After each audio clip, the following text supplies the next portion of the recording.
महाराज भर्तृहरि का अगला श्लोक है, मांस के लोथे रूप स्तनों को स्वर्ण के कलशों की उपमा दे डाली, खखार और थूक के पात्र की तुलना मुख की चंद्रमा से की, टपकती हुई सूत्र से भीगी जंघाओं को गजेंद्र के सूर्य की उपमा दी।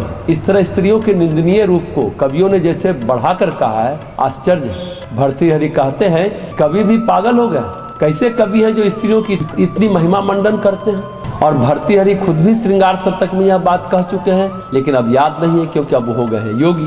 कवि कहते हैं स्तनों को स्वर्ण के कलश के रूप में, जबकि है मांस का लोथरा। कवियों को क्या हो गया जो स्त्रियों की सुंदरता का वर्णन करते हैं, स्त्री के स्तन स्वर्ण कलश के जैसे हैं। ये कौन कहता है? कवि। और है मांस के सरे हुए लोथरे। मुख की तुलना करते हैं कविगण चंद्रमा से, और है उसमें खखार और थूक, लार से भरा हुआ मुंह। फिर वह चंद्रमा कैसे हो गया?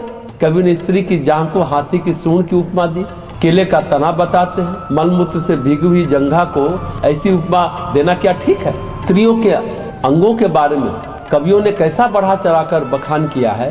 भर्तृहरि कहते हैं कि यह बड़ा आश्चर्यजनक है। अगले श्लोक में भर्तृहरि कहते हैं, पतंगा अज्ञानतावश दिए की लौ की ओर आकर्षित होकर के अपने प्राण त्याग देता है। अज्ञानतावश मछली कांटे में फंसे मांस के लोभ में मारी जाती है, किंतु मनुष्य तो जानबूझकर विपद मूलक विषयों की ओर आकर्षित होता है। मोह की यह कैसी महिमा है। मोह की महिमा भी कैसी गहन और विचित्र है।